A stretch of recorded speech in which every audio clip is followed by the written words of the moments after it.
podcast contains potentially adult language, adult themes, definitely drinking, and possibly sexual context. Listener discretion is advised.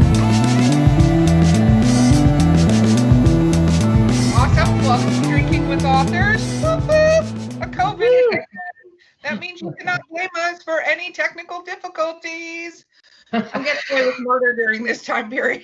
Hit the wrong button. Okay, I am your host, Erica Lance. With me today is Valerie Willis, and today our guest is Heather Graham.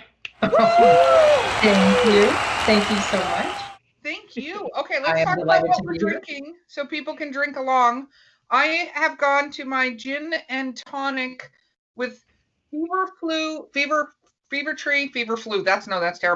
Tree cucumber water. This is terrible. I've had only 3 sips of this today and it's already started. Val, what are you drinking?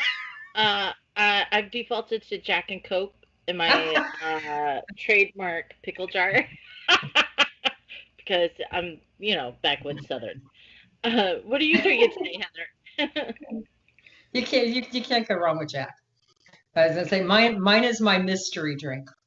Oh, I like mystery drinks. And my very adult Avengers cup. You know what? I'm 1,000% on board with those.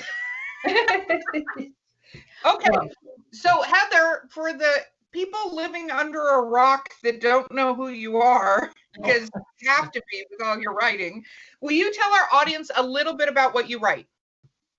Well, over the years, I have written almost everything in fiction. The main thing I'm known for right now is The Crew of Hunters, which has been described as Criminal Minds meets Supernatural. Paranormal, mystery, suspense, thriller. I also write different FBI series that are more just straight procedural with FBI people. I also, throughout the years, have written a lot of historical novels and a lot of different kinds of paranormal.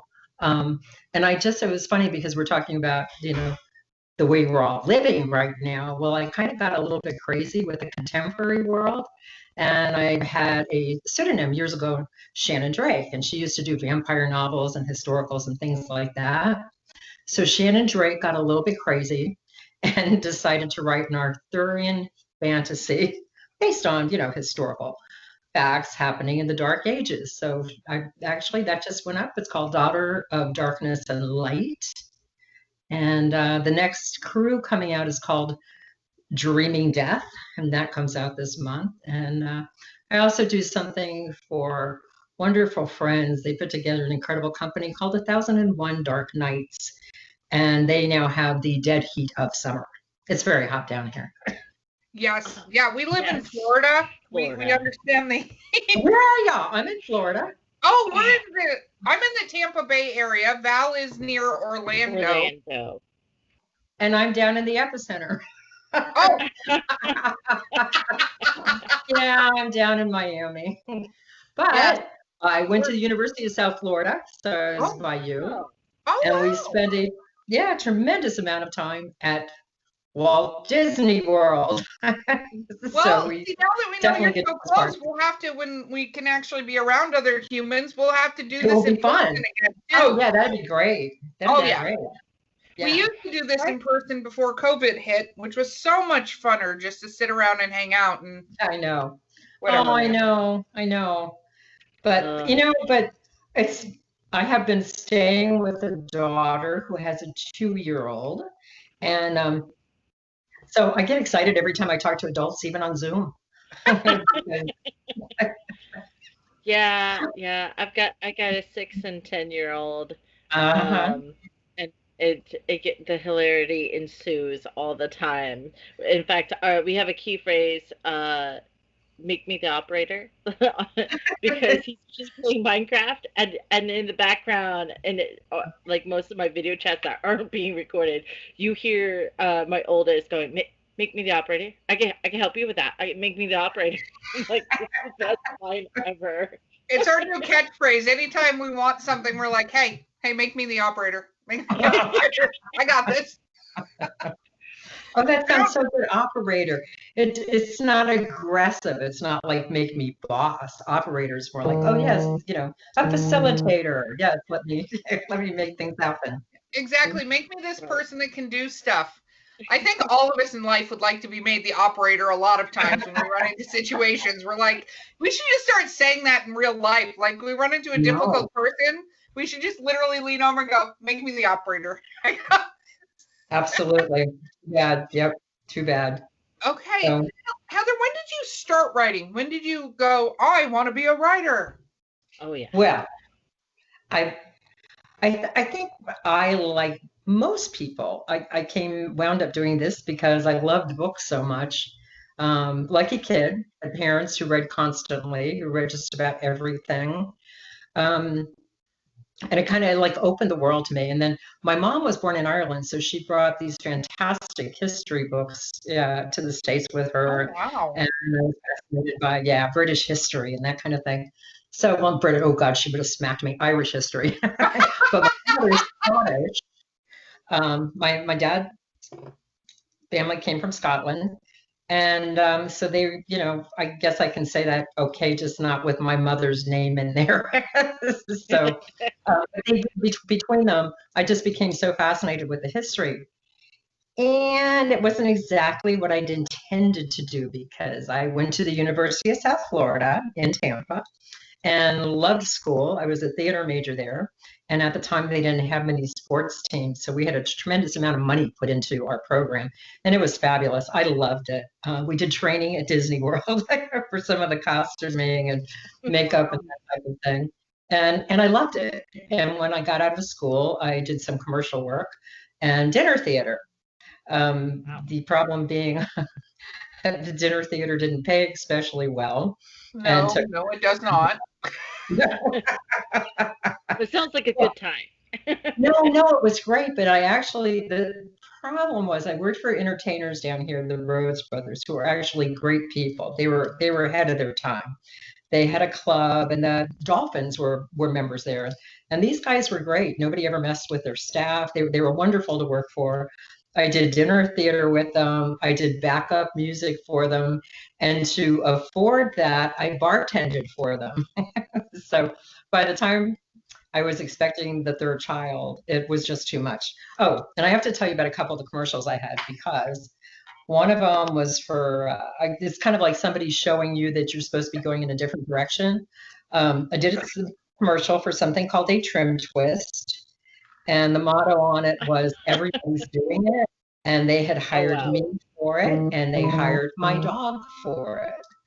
And I really thought somebody was telling me something when the dog got a bigger paycheck than I did. Oh my God. Oh my God.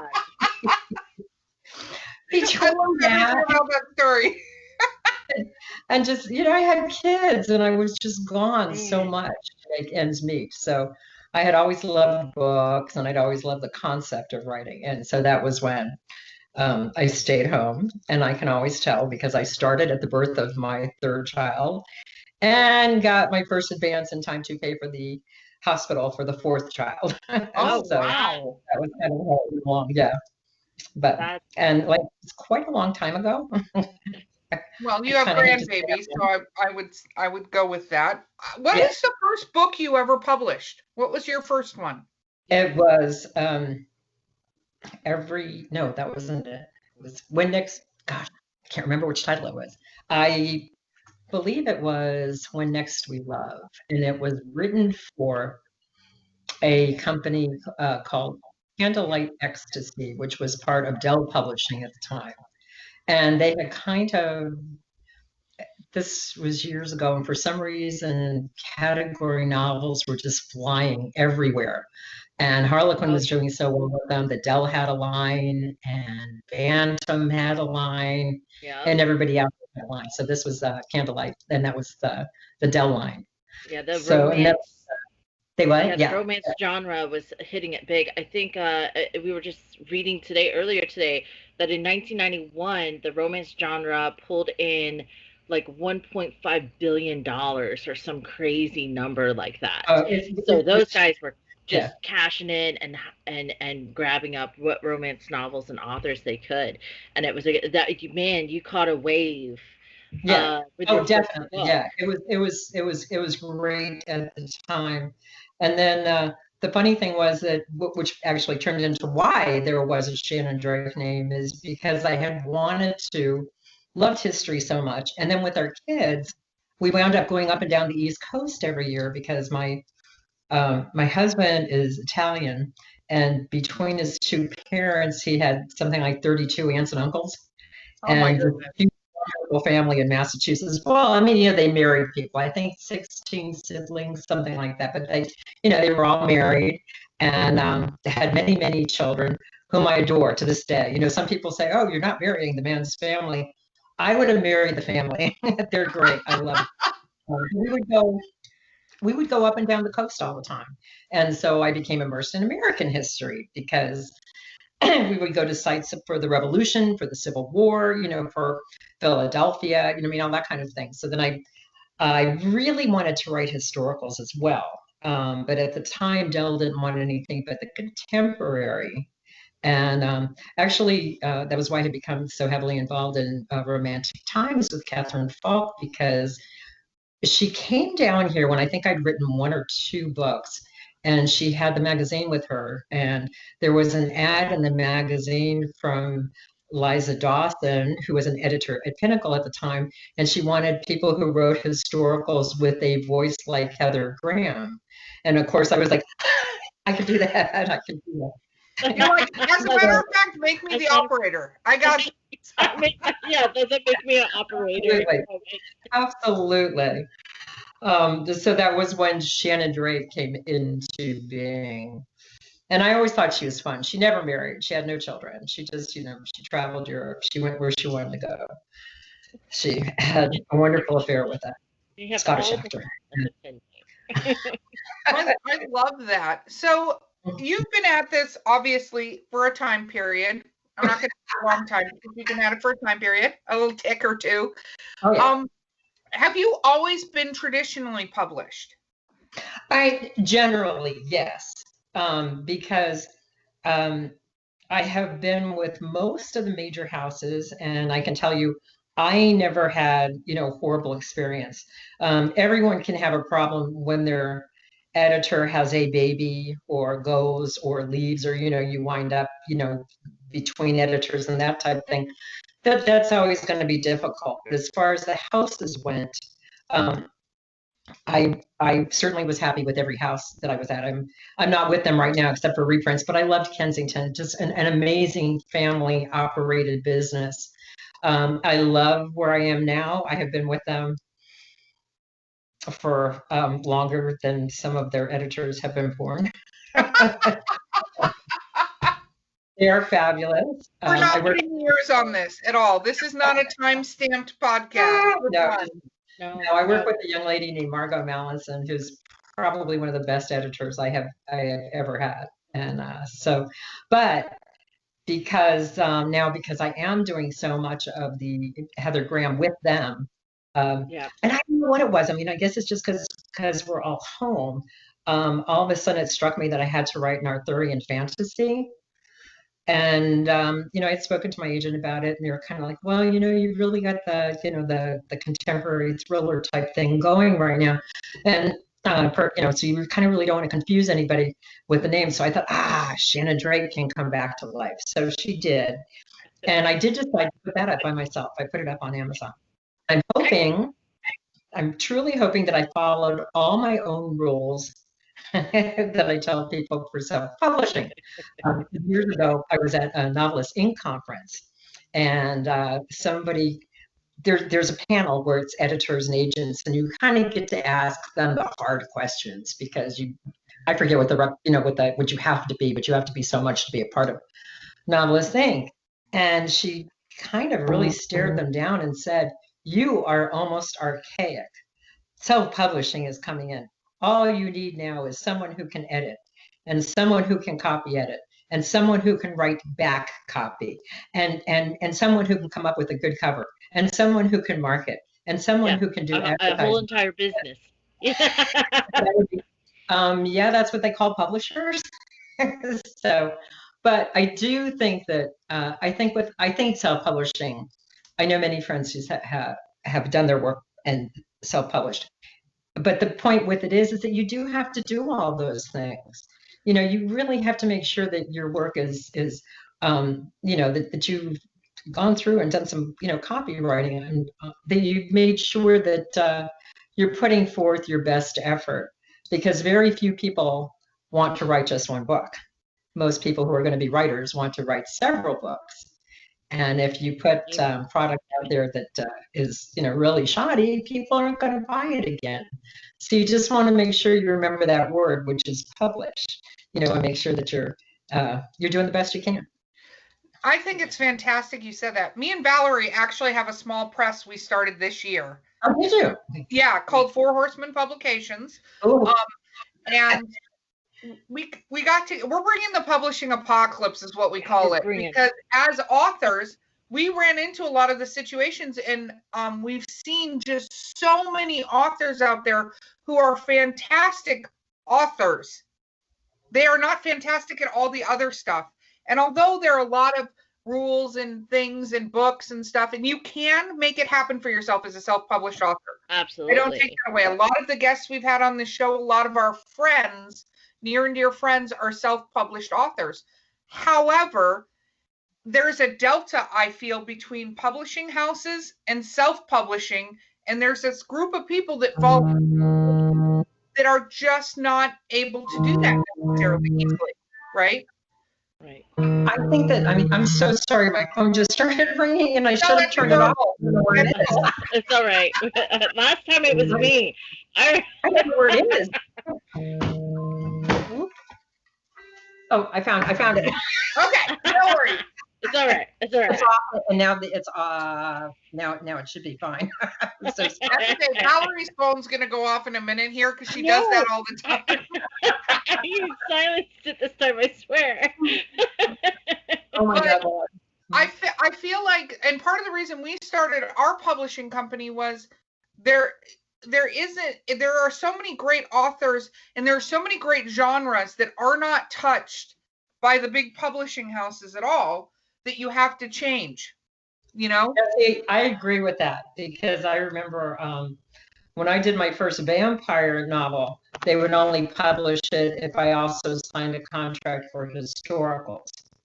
Or historical novels, that's not correct. I think that sometimes, and of course that was before, once Charlene came out with her Suki Stackhouse books, that all changed. But I do think sometimes they can't help it. They're businesses. They're looking at the bottom line. And I think therefore sometimes you don't always realize that, yes, the public would love to have this, it's just not available. So I do think that that's something, one of the true wonderful aspects about self-publishing is we do get gems out there that you might not get otherwise. My niece told me one time that she was all upset. She bought a bunch of books for 99 cents and they were horrible. And it was kind of like, well, did you read what they were before you bought them? Yeah. Like, a sample. 99 cents. You look at what the content is. You can take a look at things before you buy them. There's sample chapters. If you're in Barnes & Noble or in a bookstore, read the first couple of pages. If it does not grab you, put it back on a shelf. It's okay to do that. I think it's, I definitely think that beyond a doubt it has its place. And there's another thing I do is on my newsletter. I usually do newsletters for holidays, and I always write a short story, and people can just email my assistant, who's also one of my best friends, and she'll send them a PDF that looks just like a book.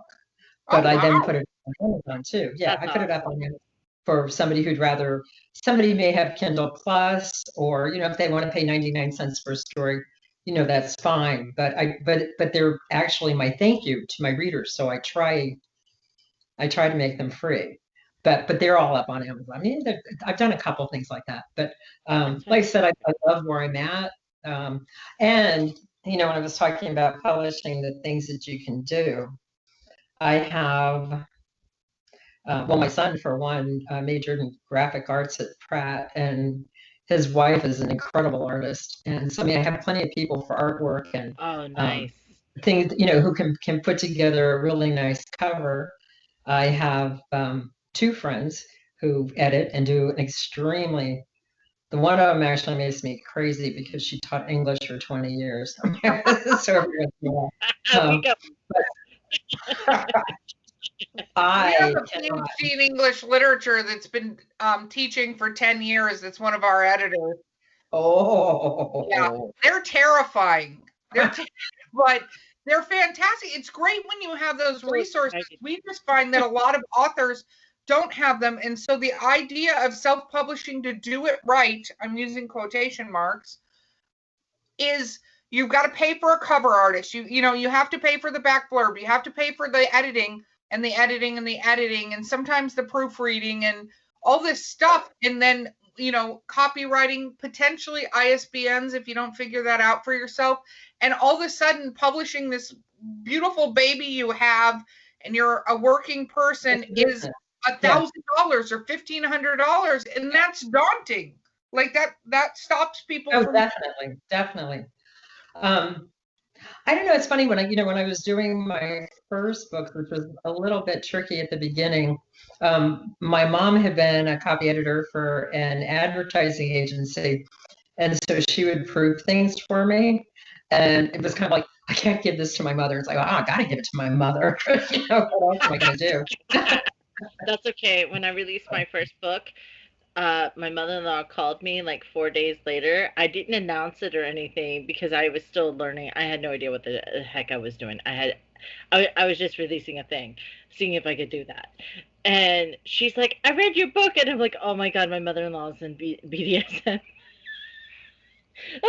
She's like, I loved it. He really loved her. And I'm like, And so did we lose Heather? Did we lose her? We lost Heather. I made her laugh too hard. Possibly. The screen is pink pixels. I've never seen pink pixels. On mine, she's frozen. Oh, yeah. No, on mine, she's pink pixels. So we're going to give it a second to see if we get her back. Oh, there she is. Okay.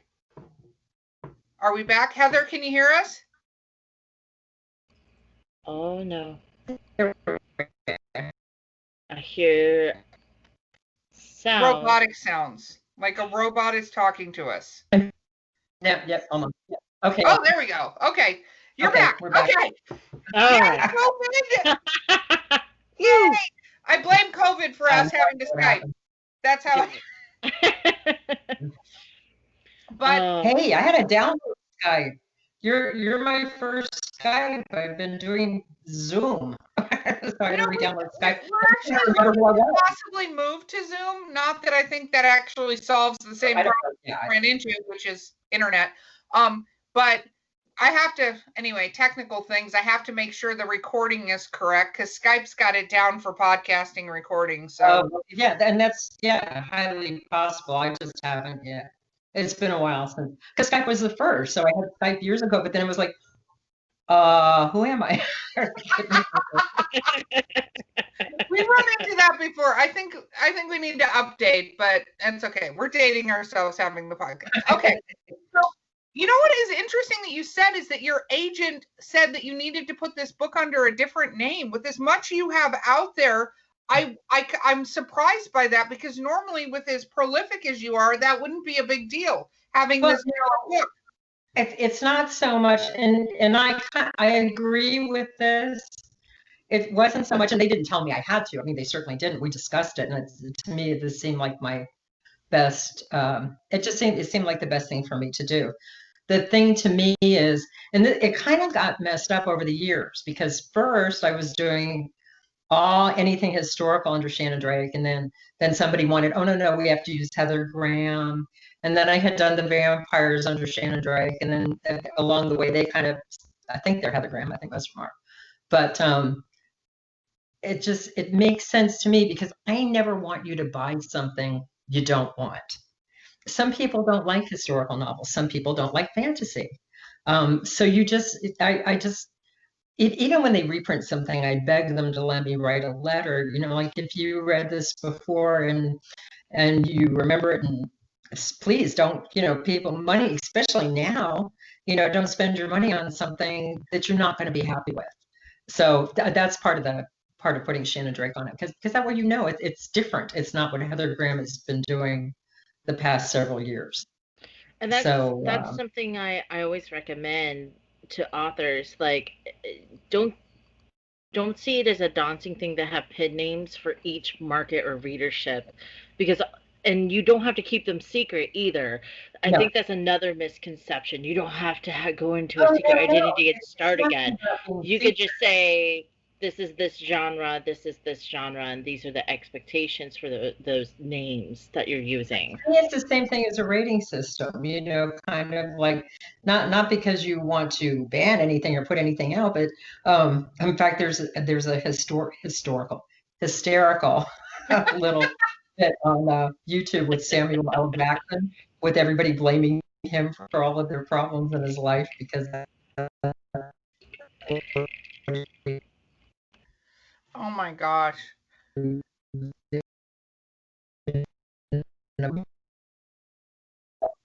do with that type of content, but just honestly, so that if you're looking for a straight mystery, you don't want to buy this.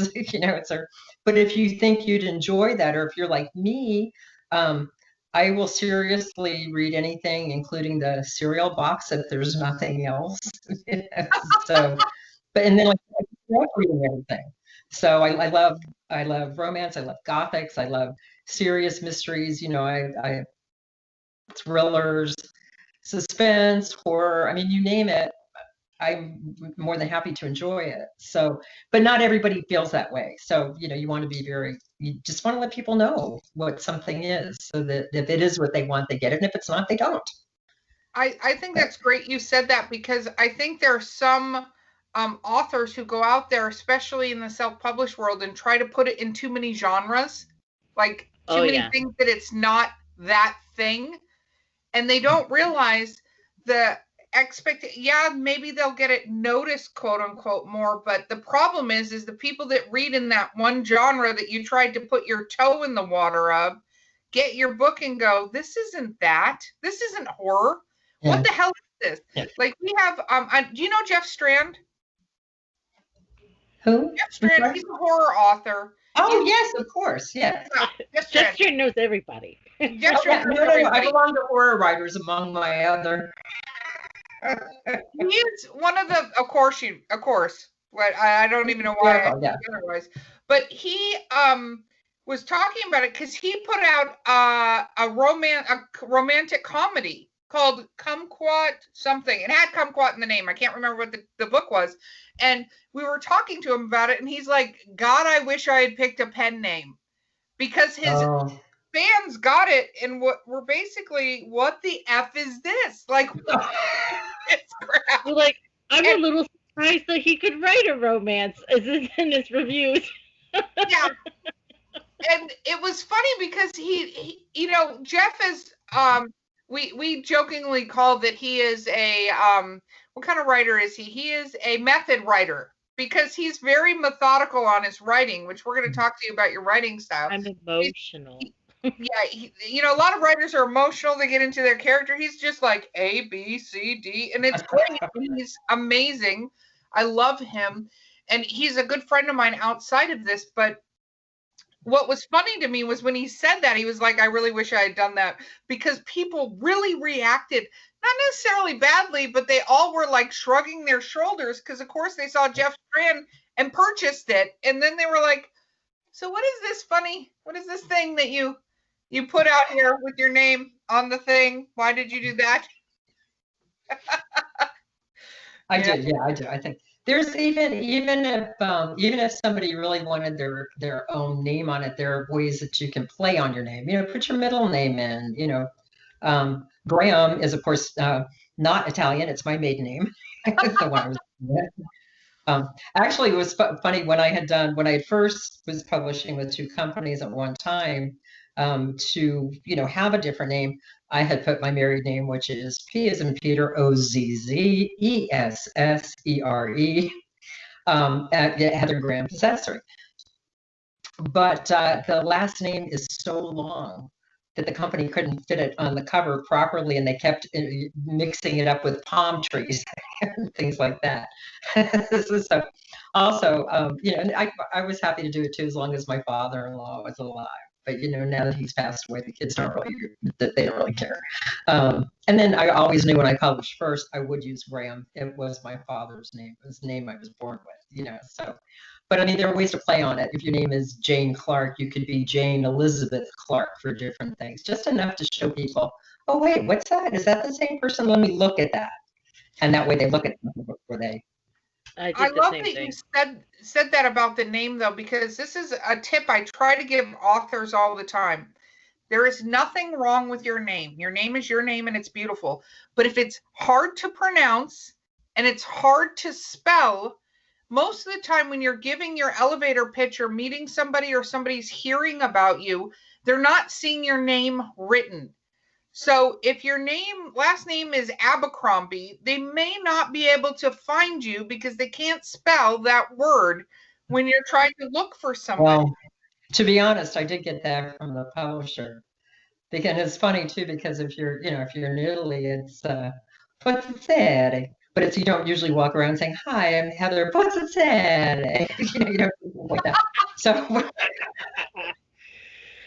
they said the publisher did say exactly what you're saying now, that as far as a bookstore goes, people have a tendency not to ask for something if they have a problem saying it. Now, of course, some people will, and if you've written the most wonderful book in the world, hopefully they would. And I'm not saying that they won't, but at Norm, we have so many good books today. We have so many wonderful books to choose from. You're never going to read them all. So sometimes, as far as wanting to make a career out of this, it's best if you make sure that you've made things as easy as possible. And then usually, well, I mean, of course, this is easier for women, but usually one of the two names that you have is going to be pretty good. So I would go that route. Exactly, because one thing they do ask you, I know because I've been in Barnes & Noble asking about a book, and the person behind the counter, sweet as pie, goes, "How do you spell that?" Yeah. And I'm like, well, names don't have phonics. I grew up and hooked on phonics, so I'm like, P-A. It's about to get hazy. I gotta just hope as they start to type it that it comes up. Oh man. Well, I mean, that's they say that one of the historical random facts that I know in this skull of mine, that Chef Boyardee isn't how he originally spelled his name, but he spelled it phonetically instead because it was easier. Rather than pronounce his name correctly. I can see that. Yep. It's crazy. I did not know that. Well, now you know. We've all learned something on this podcast. There you go. Okay, we're going to take a quick break on Chef Boyardee, and we will be right back with Heather. This is the voice of Drinking with Authors. You are at our commercial break, and our commercial is, hey, do you want to be a guest on our show? Or do you have a question for one of the guests on our show? Or do you have a brilliant drink recipe that we've never heard of? That would have to stump us. But you could reach us at drinkingwithauthors@gmail.com or on Twitter, Instagram, or Facebook. You can direct message or even just leave a comment on one of our posts. We would absolutely love to hear from you.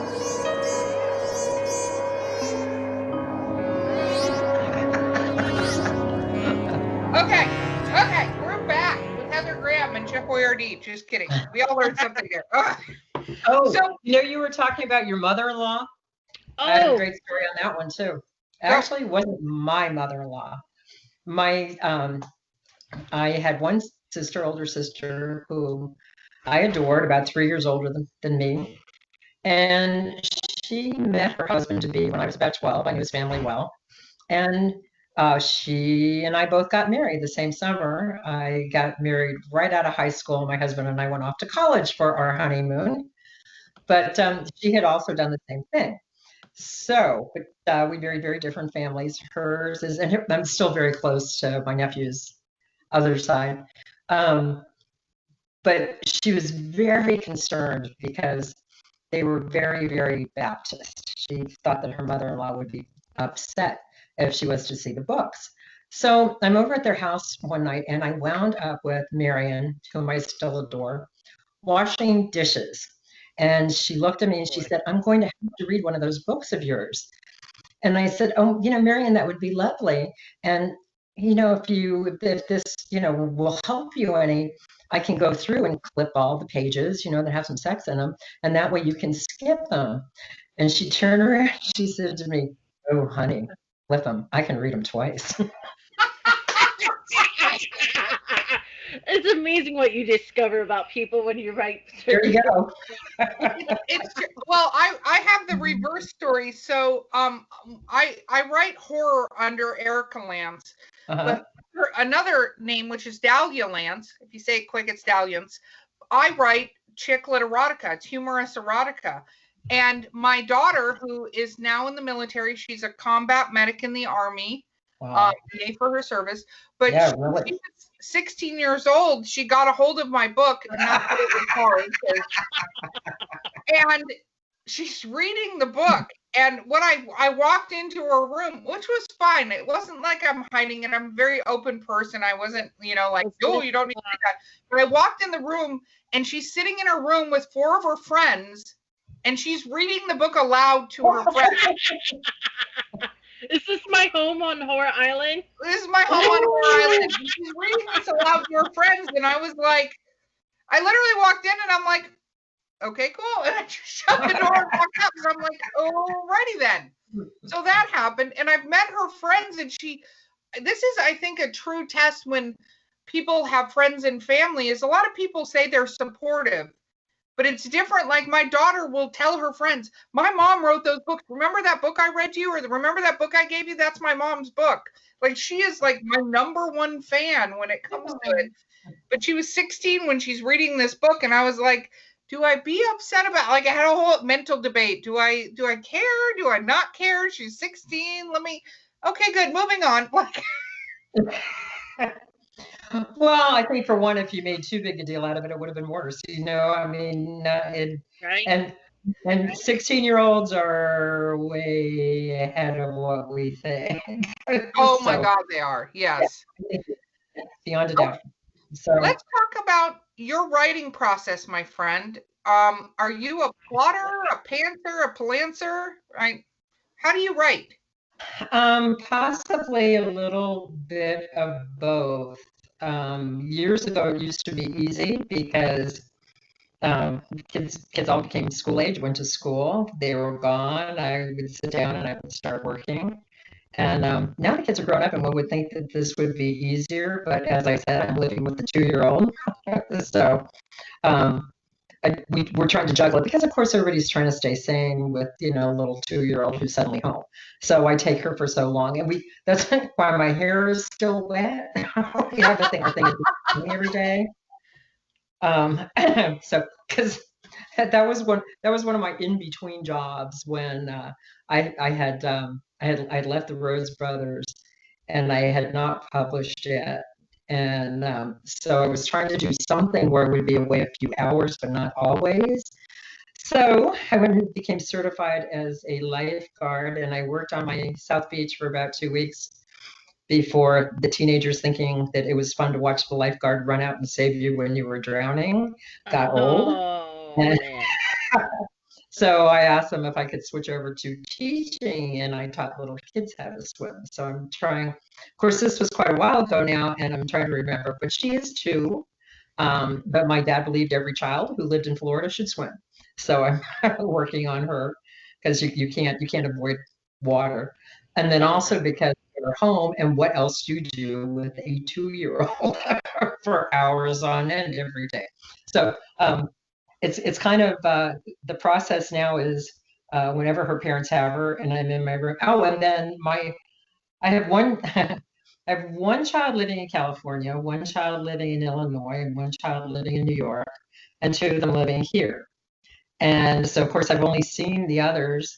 I have a brand new grandchild, and I've never seen him. Well, he's not brand new anymore. He's 6 months old, and I still haven't seen him. But Aw. we do video. But the one here somehow managed to break his foot on the first day. Until we went in. Oh no. Yeah, so I run from here to there, from here to there. So my writing now is whenever I can get there. But I mean, it works. I love what I do, so it works. Um, but as far as the other, I had been kind of where, you just wrote and the story took you or whatever happened. And then I found out, well, actually, my beginning was kind of funny because the editor who picked up the first book asked me if I had anything else. And I said, well, I have a few other projects I was working on, but they rejected. And she said, well, that's okay. You can send them to me. And I then had to tell her, but they've been rejected by you. That's fine. Because once they had decided to take something, they were willing, I guess, to put more work into you. But at that point, when I signed a contract, the contract was that you were paid so much on signing, you were paid so much when they received a synopsis in pages, and then you were paid so much when you turned in the completed book. And when I found out they would pay you, give you money for writing a synopsis, Oh yeah. I started. And then I found out the great thing about a synopsis is you may not go where you said you were going to go. Things may change in the middle of it, but you always do have a place to go. So I actually enjoy doing them. And like I said, they change, things change. You're not, they're not set in stone. You can go different places, but it does always give you a place to go. So I usually do a synopsis. And I know for people starting out, I think some of the hardest things you can do are to write a query letter and a synopsis. It's difficult, very difficult, because even say, when you're doing things, well, because you're publishing, when you try to do back copy, it's hard. You've got to get something exciting, out of 80 to 100,000 words or whatever, down into a couple paragraphs, and it's a very difficult thing to do. Well, we just yesterday participated in Pip Mad, which is on Twitter where people pitch their books, but like elevator pitch size of their books. Wow. Yeah. Some great, I mean, because they only got that a tweet to sell you on the idea. And because they're always talking about know what your elevator pitch is, right, and use that to help you fine tune and revise your work with. Synopsis is probably one of the hardest things I have to write because, and Erica can attest to that, when I start writing, I just puke words. Just blah, and bring it back in. And then she's like, here's my 75,000 word synopsis of this 50,000 word. I'm like, what the hell are you doing? That's exactly it. Yeah. It is hard. It's so hard to wrangle it all in. And I'm like, and then this happens, and that has to happen. Because what it is now I'm telling the story with commentary. Yeah. I'm terrible. I can definitely see it. Yeah, it's one of the hardest things you can do. So oh, sorry. Go ahead. Oh no. I was just gonna say, at various conferences, I seriously belong to everything out there because I've never known what I'm doing. I've never, and I'm whatever you want me to be wherever I am. But so many of the conferences now all do Pitch Fest, so that you get people ready for their appointments with their editors or their agents. And I was doing one time where everyone who came up to me started with, "What if?" And it was just like, okay, maybe somebody should say something besides "what if" first. Just it's not like it's not like this 10-step thing of rules like what must be said when. The hardest thing with a pitch. And then I think one of the most important things too, though, is your enthusiasm for the project, because you have to be excited. And then to me too, pitching, the best way to pitch to me is always pretend like I'm your best friend, and you're talking to me and you're telling me about this project that you're so excited about. I mean, that to me is the best way to do something, because if you want other people excited, you've got to be excited yourself. I Great agree. advice. We were going through the pitch thing, and if I had one more person write, there was a vampire, I was gonna start killing people. Like, I'm like, and the worst part is they could have been a brilliant story, but it literally sounded like a regurgitation of Twilight or True Blood over and over again. And I'm like, this is great. This is a genre, but there's no originality whatsoever in what you're saying. And I talk about this a lot. Valerie jokes that I'm kind of the taskmaster, but I'm like, you should know your pitch, because if somebody asks you about your book, you should be able to, in 2 sentences, tell them about your book. Like, you should just be able to go, oh yeah, my book's about blah, blah, blah, blah, blah. And then you get to this and it's an action adventure and blah. And if you can't do that, I go, you should work on that part of the ability, because when you're talking to people and people find out you're a writer, like I have a day job right now, Val has a day job. When people find out we're writers, they immediately go, oh, what do you write? Mm-hmm. You don't have 15 minutes to explain to them your dissertation on world peace about this book. Like, you give them just enough, because you want to ask them, well, tell me more. You want to always leave them, and it's a good practice for marketing, because you got to do the same thing with your blurbs. Your title sort of has to hint that. And your cover designer is going to try and do that for you visually. Yeah. It's all about, this is what genre or type of story I am, and then have them, but what else does it have? You want them to kind of like lean in a little bit. So and that's what that elevator pitch is about.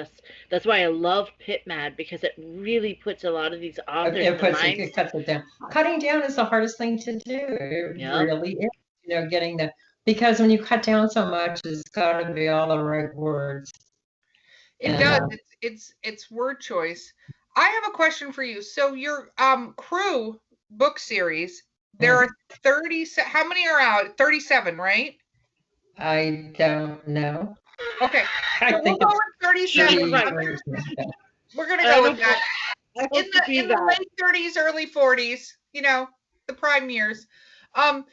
So when you're writing that, do you have a world book or keeping track for that series? It's always fascinating to me when somebody has a lot of books in a series, because that is a lot of material that you've already done. Well, there's the thing with the Crews, there's the main crew, the original couple in the Crew reappear, and they have offices now that you see, which have grown. Obviously, they've got much bigger than they were. And I have fabulous people who work with me, because even when I do things traditionally, I send them to the English teacher and my best friend. And oh my God, she is such a taskmaster. She's wonderful. Yeah. So yes, there are Bibles, all the characters, everything's in them. But a couple of them, like I said, that original couple, I know them really well. I don't have any problem with them, because I've used them. In fact, I just used them in the one that's going to go out with the Labor Day letter. So they went on a case. It's strange the way it started too, because I had done. I can't believe I'm blanking on my own titles right now. But there's a couple of books that kind of preceded the Crew that are called the Harrison Investigation Series.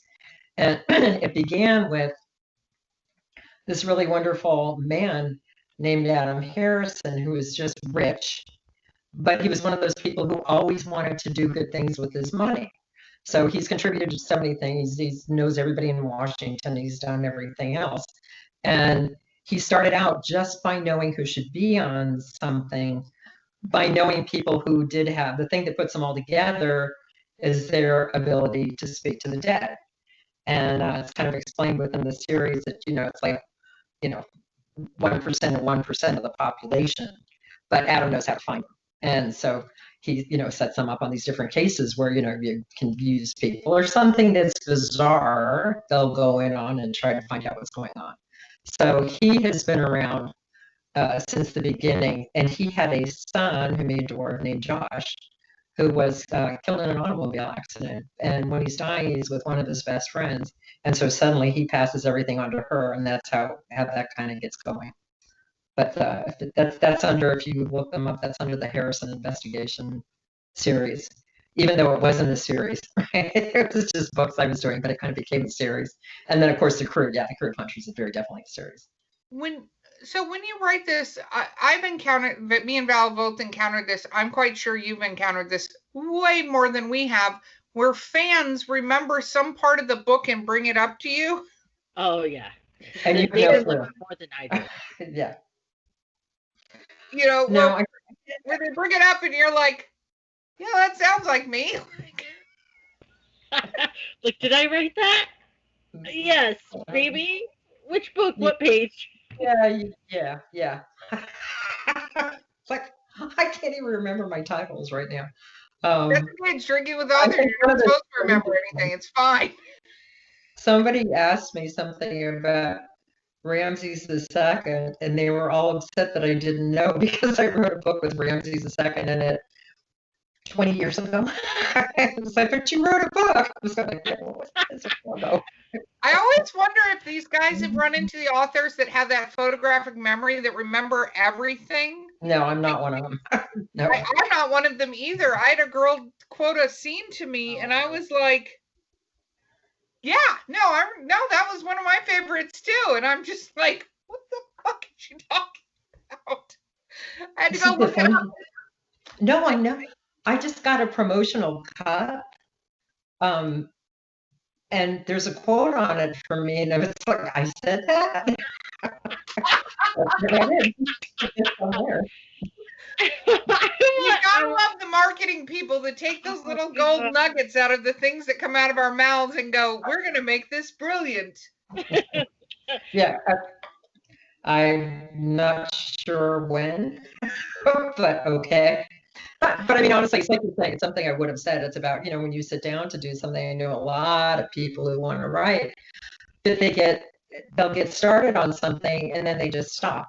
And the thing is, you've got to carry through. You've got to be determined that you are going to have a beginning, a middle, and an end. And this is where synopsis comes in and helps.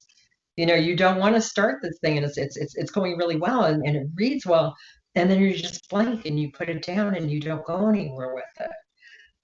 So it's one of the most important things, if you want to take writing into a professional place, you've got to follow through. You've got to keep going. So, because I've seen people too. This is something else you'll hear, and I'm sure a certain amount of it's true, is that many editors are so busy and have so many submissions that they're reading the first 3 pages. And if you don't have, their attention by then, you're going to lose them. The problem there is that people can become so focused on the first 3 pages that they don't get to page 4, 5, 6, 7, 8, 9, 10. So it's a balance. My personal belief is that when you were talking about all the excitement and passion and you just go, my belief is you do that. You get everything down. And then you can go back through and rip it apart and find out, what was good, what you made your mistake. Exactly. But don't lose your passion for what you're doing. You're telling a story. And this to me is kind of an important given. An editor is going to buy a story, a good story that, that excites people, that grabs them, that makes them happy, that makes them sad. You're looking for a story. I've never heard of an editor buy something because the grammar was perfect. This is not saying that your grammar shouldn't be perfect, but you got to get the story down first, and then the story is the key thing. To me, grammar goes along with a lot of the other things, which is when it comes to editing, your level of being grammar or, all kinds of things that can go on with editing is whether you're willing to set your ego aside to listen to somebody who's an expert on helping you clean it up. I talk about this a lot because I happen to be, I'm a pantser. I feel like I'm a rare breed because I can actually do it from beginning to end, pantsing my story. I actually do that. I don't need an outline. I can just go. but that is not the norm. I feel that's an exception. I think a lot of people want to be pantsers, but run into exactly what you talked about, is they get to the middle and it starts getting a little bit hazy on the direction they're going, right? But I also value the editor that when I hand them the thing, I already know I'm not perfect at grammar. I'm sure I messed up my tenses a little bit. Like, you constantly improve, you know, and I'm sure I started many sentences with he or she, and you got to go through and clean up all that crap that you do, right? Times.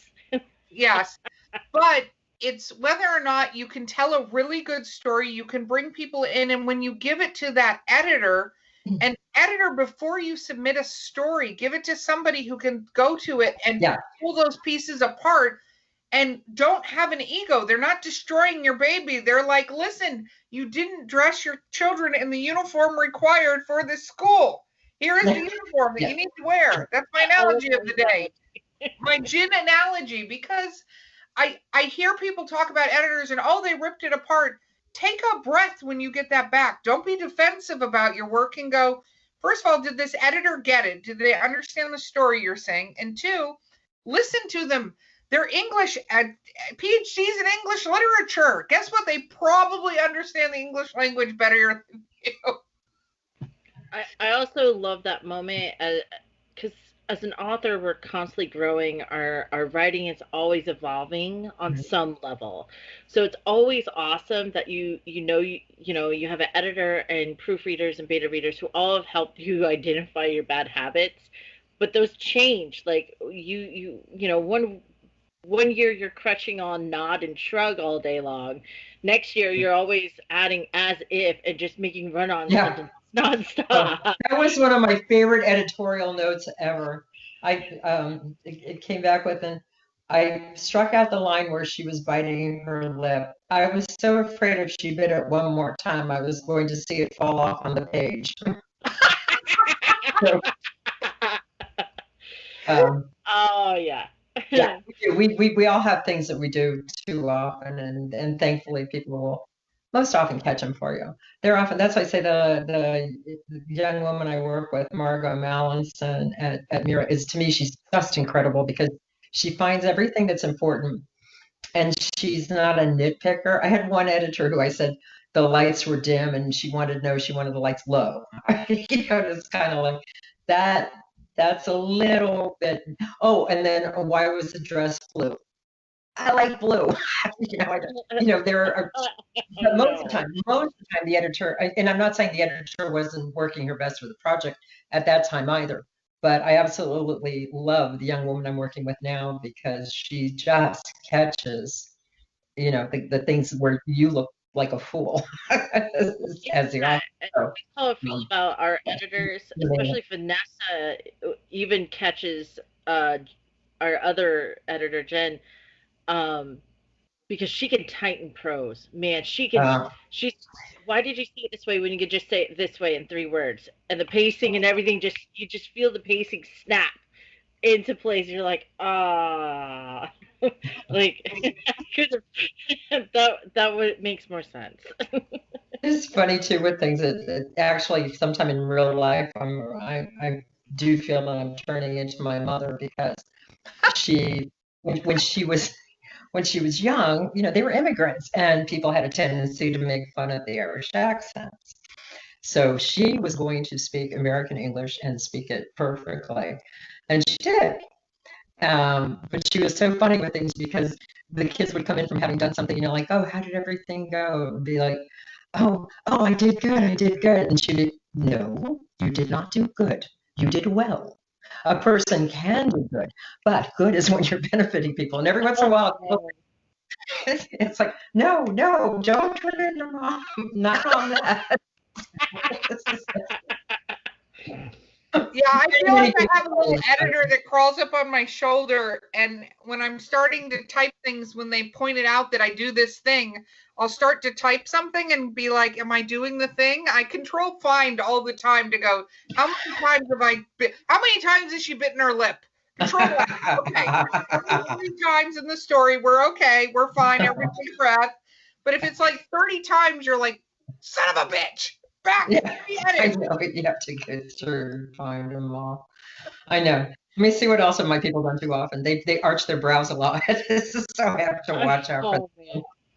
We have a And lot. then- We have some infamous shrugging and nodding that happens sometimes in some of the stories we get, or sighing. There's a lot. So a lot of people sigh Oh, in my books. characters sigh a lot.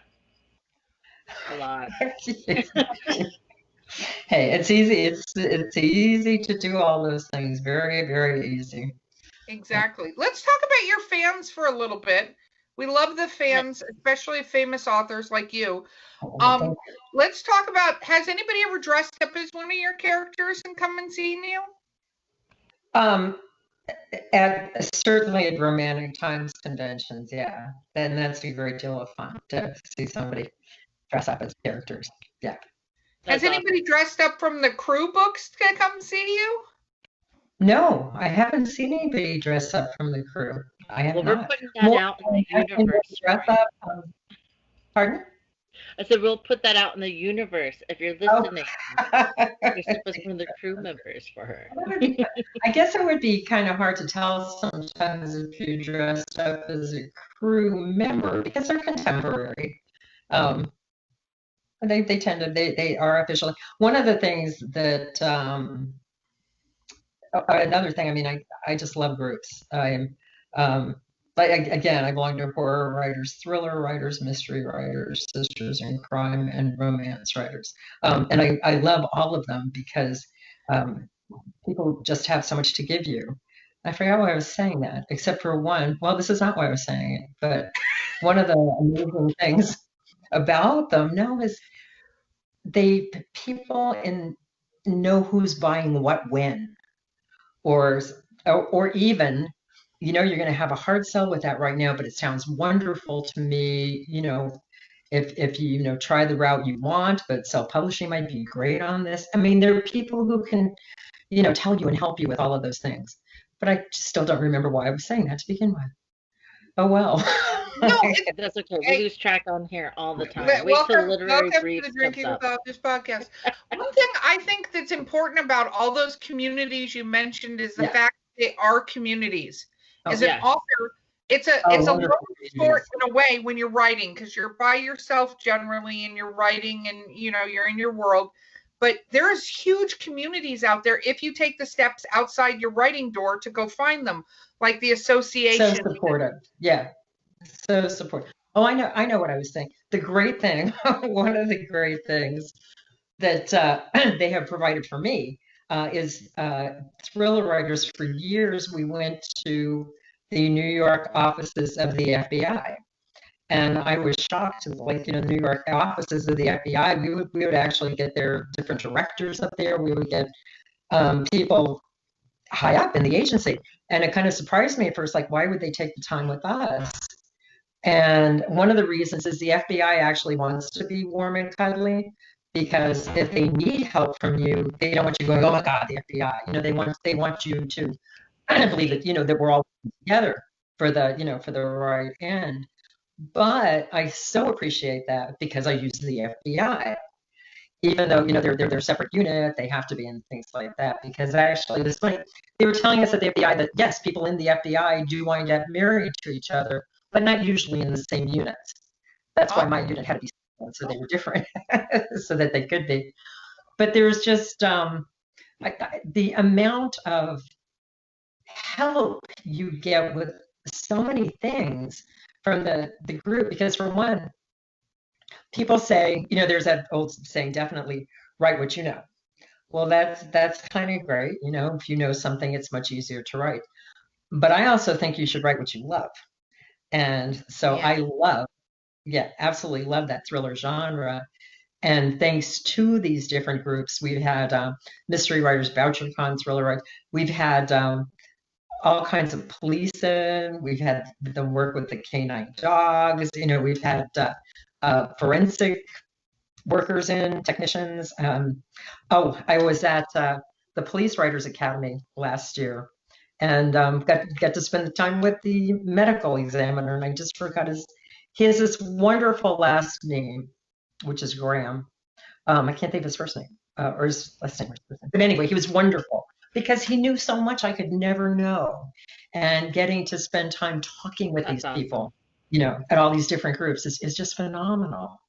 So I highly I recommend them. often Also, teach a workshop on research for fiction writers. And that's oh, one of the things I tell them all the time. I'm like, do not hesitate to email, call, visit historians in local towns. Send an email to that professor that wrote that fascinating paper that kind of got close to the thing you were looking for. mhm. Like, email these people and talk to them because you're both going to geek out over the topic that you want to discuss. Yeah, And they yeah, don't get a chance this to is talk true. about that stuff very often. Like, you will get inside information.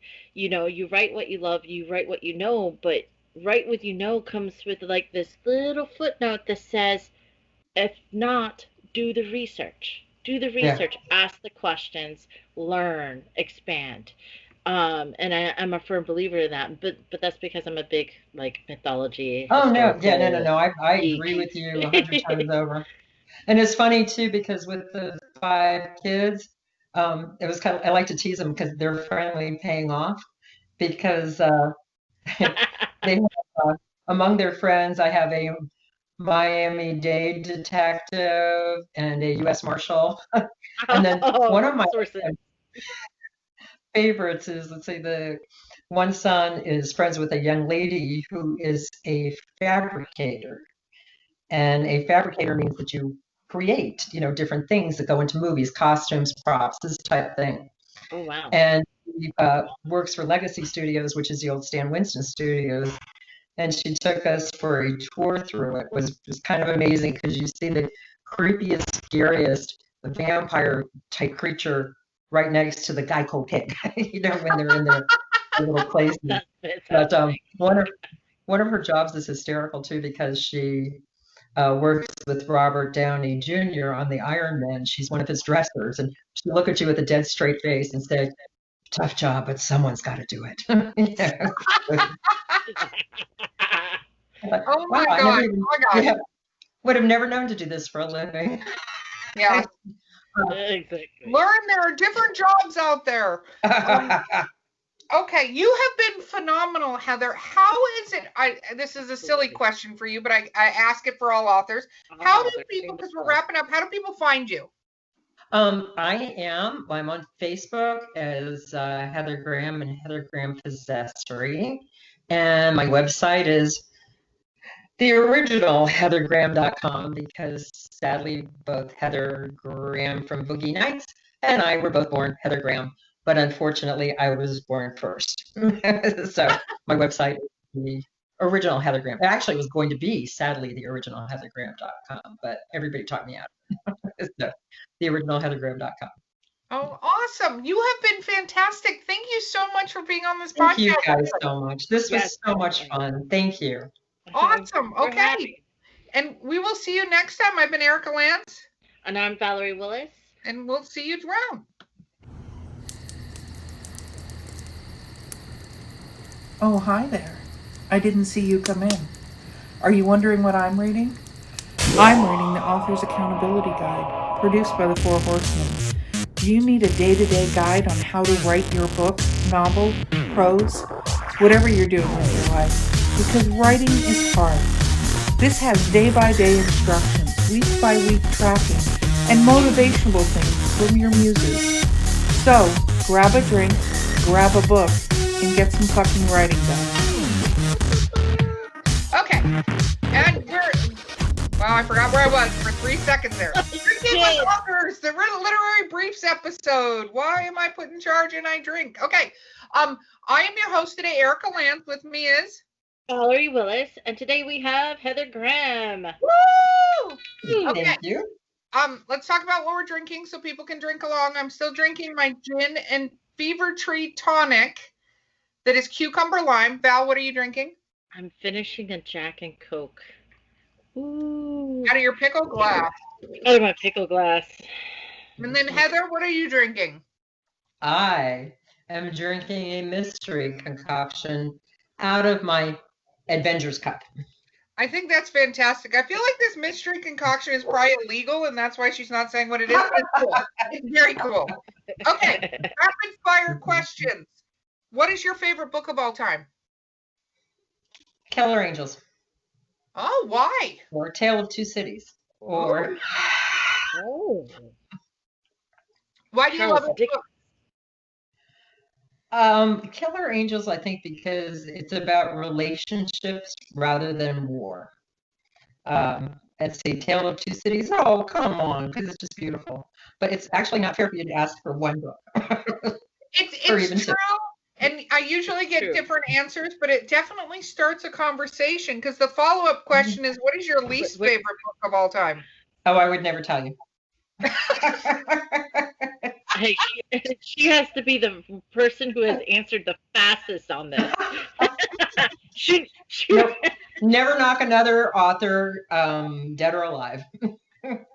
No, it's interesting, because most people, when they answer that question, because we ask why it is, and it's not a knock like that person's terrible. It's like, this is the reason I didn't like it. Like will say, for example, I cannot stand and the name just escaped me. What is it? Pride and Prejudice.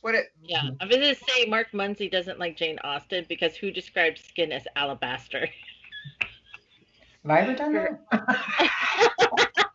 It's a pet peeve of his. It's an ongoing joke I have with him, that I'll send him little things and I'll be like, her alabaster skin was wondering if you were going to be on the call tonight. Because he hates it so much. What do you consider your absolute greatest strength as a writer? I love what I do. I consider myself so fortunate. If I'm not, I mean, if I would write no matter what. I just love.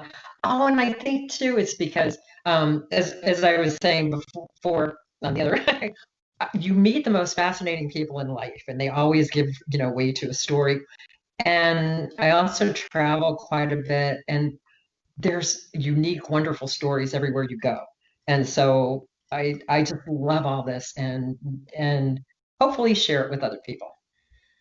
I think that's awesome. I talk about traveling, and my thing with traveling, like a lot of people want to see historic sites and things like that. I like going to the local little restaurants or the local pubs or whatever, and meeting all the people that are there, or going to the farmers markets or the craft shows and meeting all these little artisans that are in the area, because I think that's way more fun than staring at a really old building. Like, I'm like, oh, it's an old building.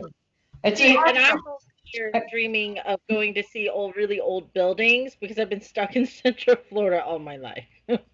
Well, I think that's part of it, a lot for me too. I grew up in Miami.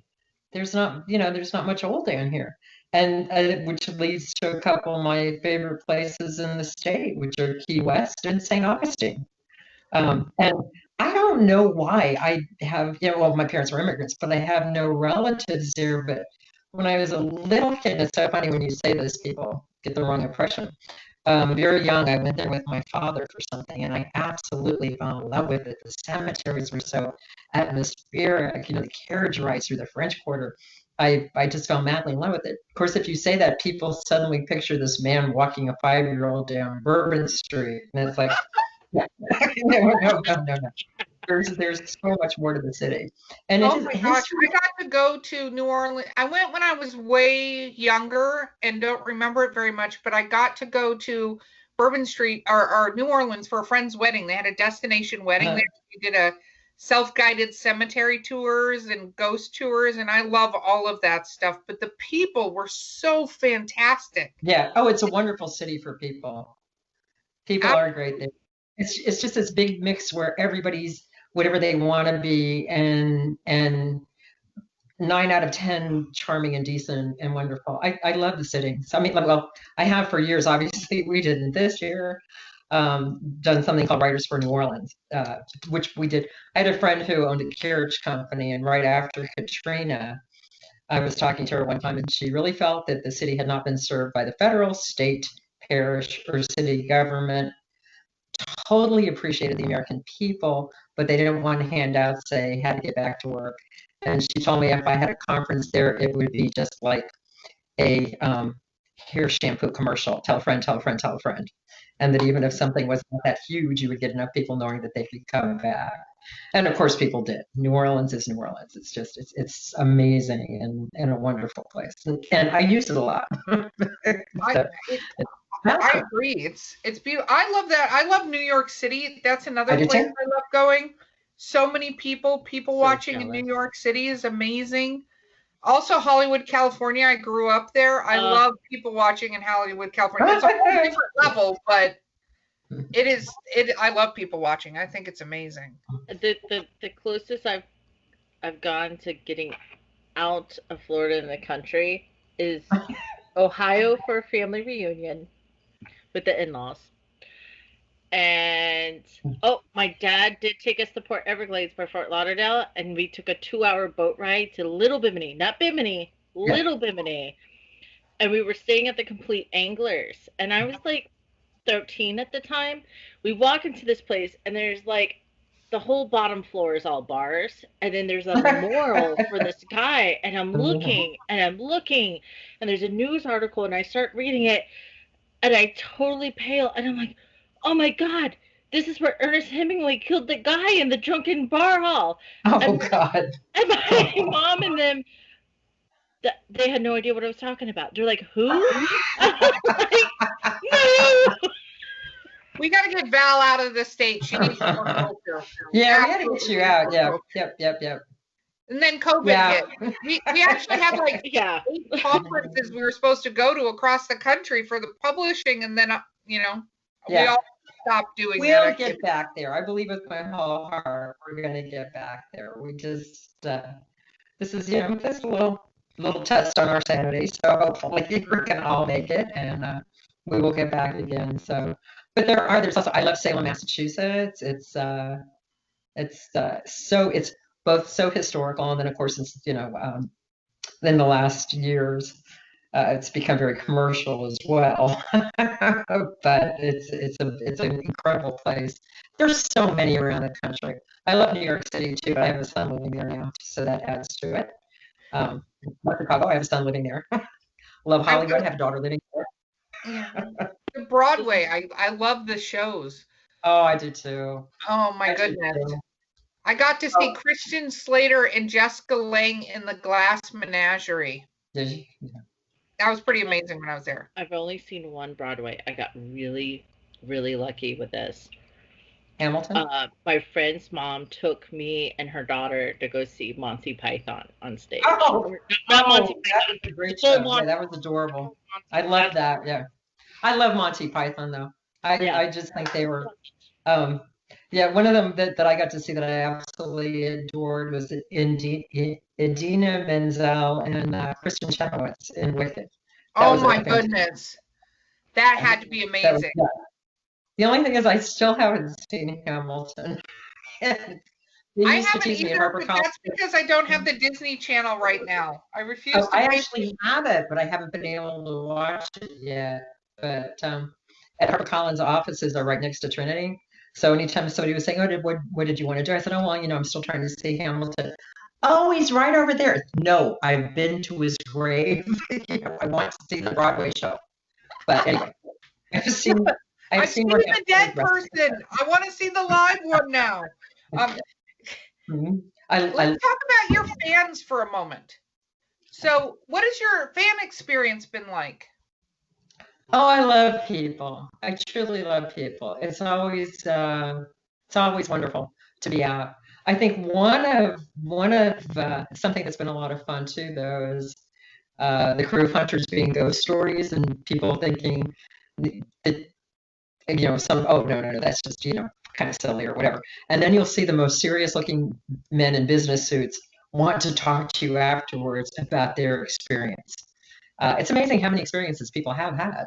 So, and how, I don't know, I think I truly enjoy working with ghosts because we've yet to prove anything. And it's not so bizarre that it couldn't be, if that makes sense.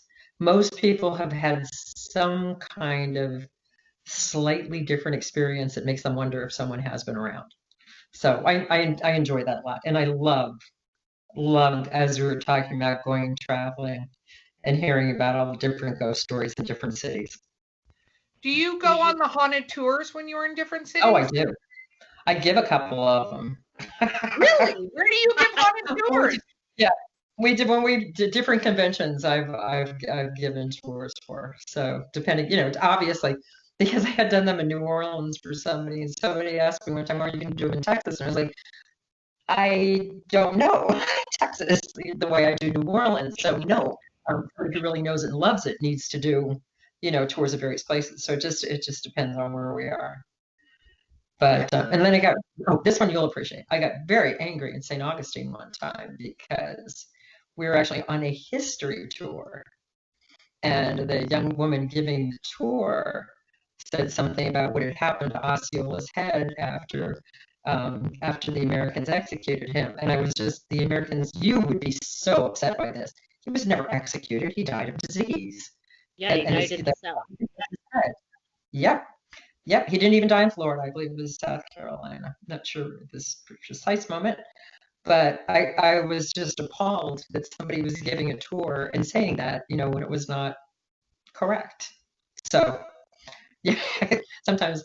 I would have been. Oh, I gotta tell you. Would have set up, picketed everything.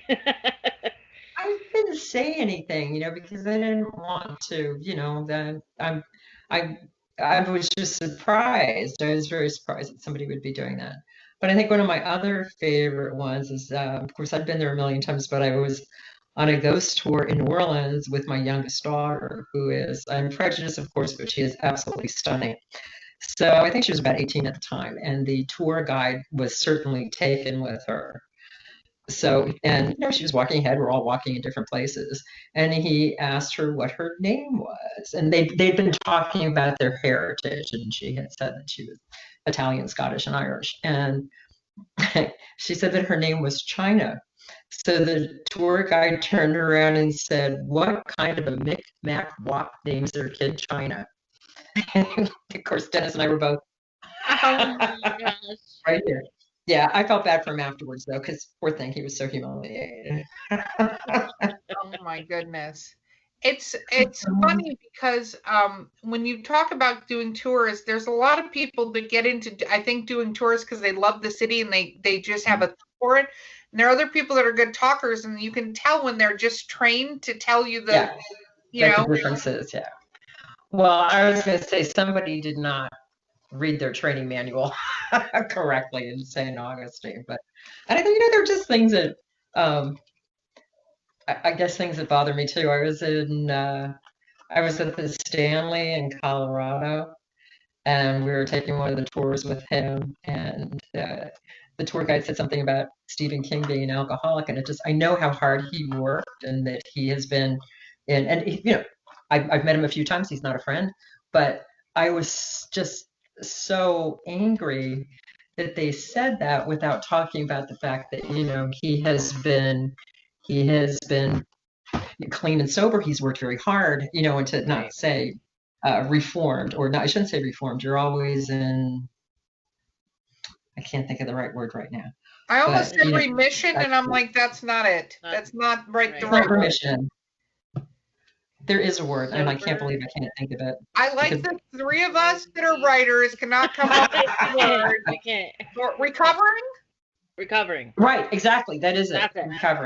Recovering, and like I said, I was just angry for him because I know how hard, what he went through, how hard he worked, and yet at the same time, it was so fascinating to go through the Stanley and think about the book, because they explained to you in the bar that when he was there, it was late in the season and they closed up. So actually, no, his money wasn't any good at the bar.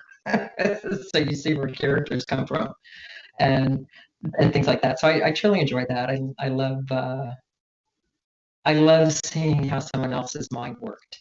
Little things that cause something to be. you write thrillers and you've written about have you had a ghost story yourself? Have you had an encounter yourself? Closest I came, I don't know if it would be ghosts or not, but I mean, for one, I grew up with a grandmother who would watch my sister and I sometimes, and her biggest threat to us would be, "Yeah, the best be behaving, lest the banshees be getting you in the outhouse." And That is so she had me. awesome. Yeah, I kind of believe for a long time.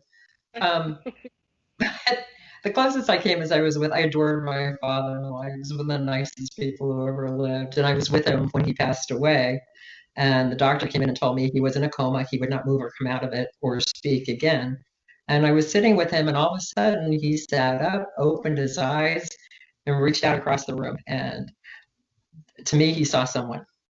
But he was the funniest guy in the world too, because he was an Italian Catholic who would also watch Jerry Falwell or any religious leader on TV. He was just. I just always thought, you know what? If angels or people came back for someone, he's the guy that would come back for. I'm also the world's biggest coward. So the only time we'll go on is when I'm with plenty of people. But I have great friends down here who are called the Peace River Ghost Trackers. Oh yeah. Do you know them? I've heard of them because we're good friends with, do you know Mark Muncy, who writes Eerie, Florida and Freaky, Florida? I don't know him, but yes, I have all his books. Well, I'm going to introduce you because he will be thrilled. So I'll do a little introduction.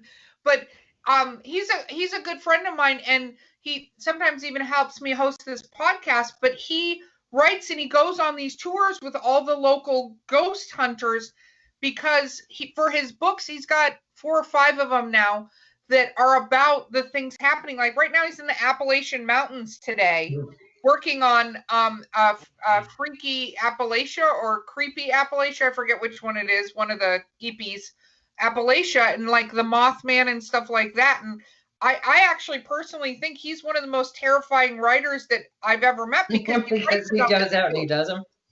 Yeah. These guys are wonderful. I've done the Spanish Military Hospital in St. Augustine with them. The Queen Mary out in LA we did with them. And the Spanish Military Hospital was so funny because I thought I was finally seeing something because they're very professional. And they go out thinking, we will explain what's happening. They're not looking for ghosts. They're going to go explain what's happening. And then if they can't find an explanation, they'll say so. But they had all the screens set up. And I was watching the screens. And all of a sudden, I saw this dark mass moving across the room. And so I was like, Scott, come here. What is that? What is that? And I think I'm seeing something. And he came over and he goes, yep, you're seeing Sprout's shadow as she walks across the room. So no, I did not see one. But on the Queen Mary, there was an area where people had gone. I was in there and just uncomfortable, but I told you I'm a coward, so I'm uncomfortable easily. And then a friend of my son had gone in, and she came out and she said, "Ooh, I just can't stay in there. It's creepy." And then they picked up something on their EVP in there, and we hadn't known what it was because we've been told there'd been a murder in the showers, and the murder had taken place in the showers, but the body had been found under the stairs. Oh, wow. So I thought that would that area, disturb people so much. And then another one that's fun. Can't say I've seen a ghost, but horror writers, a group of us. There's a conference in Rhode Island called NYT, and it's a horror writers group. And afterwards, a group of us would take the Lizzie Borden house. Would be just the woman who owned it was wonderful. She had done a beautiful job of putting period furniture in there that was almost exact to the time. But she also had mannequins all over the place. Mannequins by themselves are already super creepy. I'm sorry. It doesn't matter what setting. Like that whole Robert the Don Key West thing, I can't. Just all you do is talk to Robert and you're fine. Just talk to him. Just, ask him if you can take the photo and you're fine.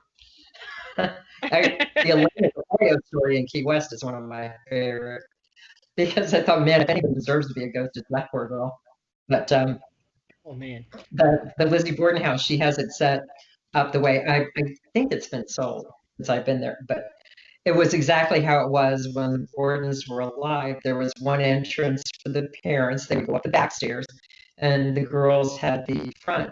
So when it's blocked off into bedrooms, if you're over here and you need to go over here, you come down the stairs and walk across the room, and then you go up the stairs. And when I go through with those headless mannequins, I'm always kind of like, if I don't look at you, you won't move. It just scares me to death.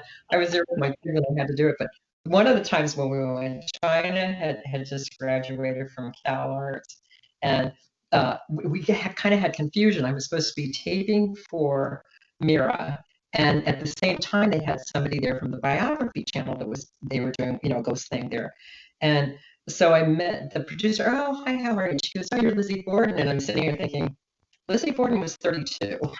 you know, You're no, I like, don't thank think you. Thank you very much. Yes, I am. Yes, I have a Lizzie for you. So she goes, oh, good. Well, you can be Abby. And I was kind of excited. It was the first time like I had to get padded to look heavier. I thought that was fun.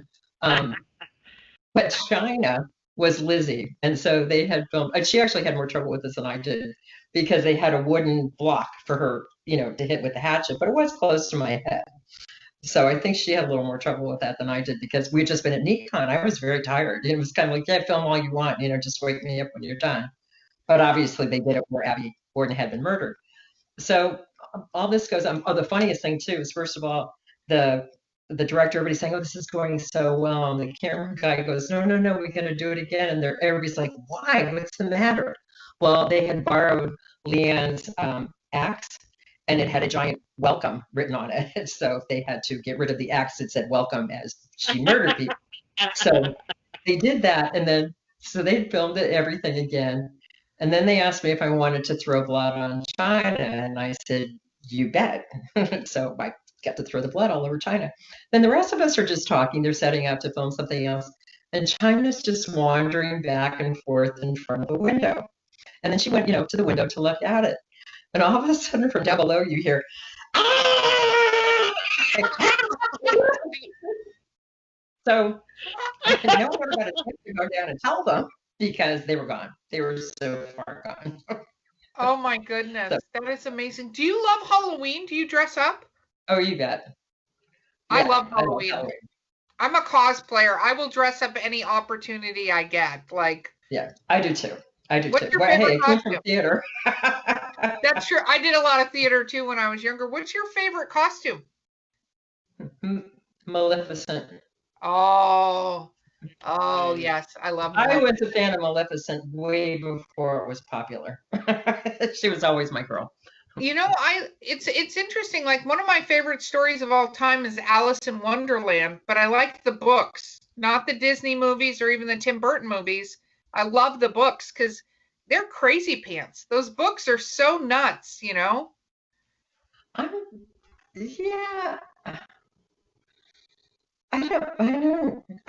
think that there have been many, many fantastic Disney films, but you're right, not my favorite. And I like Johnny Depp, and I like everybody involved, but no, I agree with you, not my favorite. I'm trying something soon again.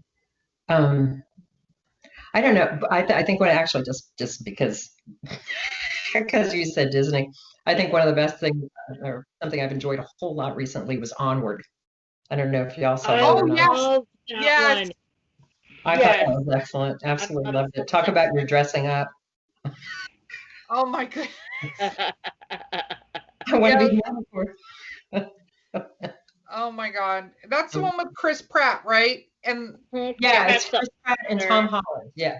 I love that he pulls out like how to do the spells all the time. Yeah. Because I've played role-playing games, and there are so many people like that are like, no, this is how you cast a fireball spell. You're level 1. You can't do that. Here's another rapid-fire question. What book did you like that you had to read in school? I know Erica liked this one. Actually, but I'm trying to remember what I had to read in school. I loved James Herriot, All Creatures Great and Small. I'm an animal fanatic, though. I love animals. And again, back to I loved Edgar Allan Poe, and actually loved Dickens. I'm trying to think of what else I had to read in school. You do realize that was a while ago, don't you? Well, we talk about it because in school there isn't required reading anymore. Not anymore. You're kidding. No, you're required Wow. to read something. pick You're not whatever you I knew required. history was gone, but which I see as a huge mistake. Oh, what do you mean? History starts at Abraham Lincoln now. Obviously. You know, number 15. We don't have history before our 15th president, so why bother? I just think it's I just think it's such a mistake when we I don't know. When I was in college, we spent 6 months. I went to the Abbey in Dublin. We our school in France, and I mean a couple of other things. And we were in Germany, and I mean I was 18 or 19 at the time, and we went to Dachau in the concentration camp, and I kept thinking, why in God's name would the Germans keep this here? This is awful. And then they have the George Santayana saying, and the gate, which is those who cannot remember the past are condemned to repeat it. And I thought, wow, that's so true. We need to, know what our mistakes were so we don't make them again. But anyway, no one's asking me my opinion on American schools, so I guess. No, they don't want our opinion because if they get our opinion, they're not going to like it. So it's very true. Okay, so final question because we got to wrap up. What advice would you give authors out there? What is your number one piece of advice? Read everything that you love, know what you love, and write what you love, write with passion, write with enthusiasm, and get it all down. Make sure you get it all down first and then go back and worry about editing. Yay, I like that. As a pantser, I appreciate that fully. I hope so. And then also, go to all the conventions you can and listen to everything, but remember there's no right way. Everyone is going to have a different writing process and absorb everything and then keep what works for you. And then, it's kind of like, oh my God, he's the best agent in the world. No, they're the best agent in the world if they love you, if you've, got the same type of enthusiasm going. That's what's going to make them the best agent in the world. So, exactly. And remember, everything about writing is subjective. Oh my gosh, it is so true. Brilliant wise words, my friend. Okay, tell me how to reach you. Shameless self-promotion. I am at the original heathergraham.com, and I am on Facebook, and I hate to say it, but I don't tweet a lot. I am, again, living with a 2-year-old. I'm not not doing all that well. For any writers, there's a little game up on my website. It's called All in the Words, and there's lists, which of course, usually you do this in person, which is a lot more fun, but you get 3 nouns and you get 3 adjectives, and you do a story out of that. You just go blindly. You can do any kind of story. You pick your genre and you just do your story, which I find to be good for people sometimes. I had a friend who was telling me lately that COVID had just gotten her down completely. She couldn't write anything. No, just pick some words and start going with them and see what you come up with. It can be a lot of fun. Oh, because I know you're I'm talking quickly. No, it's fine. And I think that's brilliant you said that. I talk to people all the time. Use exercises, do that. Writing I also say if you get stuck, lifesaver. Call up anybody. Stop a barista. I don't care who you talk to. Tell them about your story because regardless of what comes out of their mouth, it'll probably unwedge wherever you're stuck and you can move forward. We did it one time, and the first line is the blood drips slowly down the wall. Oh, I'm sorry, you get a first line. The blood drips slowly down the wall. You could use it. One was a high school comedy. They were in the makeup department, and it was a makeup girl and the guy starring in the play. And then my very favorite I've ever gotten from this is a friend who wrote a story about a vegetarian zombie, and she had become a vegetarian because she was in love with her husband, and he was a human being. But the neighbors were zombies, and they kept throwing their leftovers into her yard. which is, of course, why the blood was dripping slowly down the wall. And she had to pick up these leftovers and get rid of them and resist the temptation until she found out that her human husband was sleeping with the girl next door. And then she thought, fine, I'll eat his brain. I love that. That is Erica. Erica is on board for that. I'm on board for that. I love zombies. Zombies are some of my favorite Well, she wrote it in 2 hours, and a short story, beginning, middle, and the end. And wound up publishing it, Kathy Pickering, and I just loved it. I thought it was the funniest thing. But the thing is, from that line, from the words you're given, like I said, somebody did high school, somebody did a murder mystery, somebody did a comedy about the murder mystery companies. There are just so many things you can do, and it just gets you going if you are in that that mood where, oh my God, I can't do anything, I can't think of anything, I can't. They're fun, they're refreshers. That is so awesome. You have been so awesome. Thank you for being on here with us. Thank you, guys. This was so much fun. I can't wait to do it in person. Adults. Yeah, and we will. We're not that far. No, we're not. Absolutely, we can road trip, and then Valerie can see another part Miami. of it. Yeah, we can show her something. This is South Beach, Valerie. Look at this. Hey, one thing here, we have a really nice covered patio and a pool, so y'all come on down. Absolutely, we would love to. Thank you so much. Okay, this has been Drinking with Authors, Literary Briefs. I'm Erica Lance. Valerie Willis. And see you next time. I'm sorry? Oh. And Heather Graham, she's brilliant. We'll see you next time. Thank you.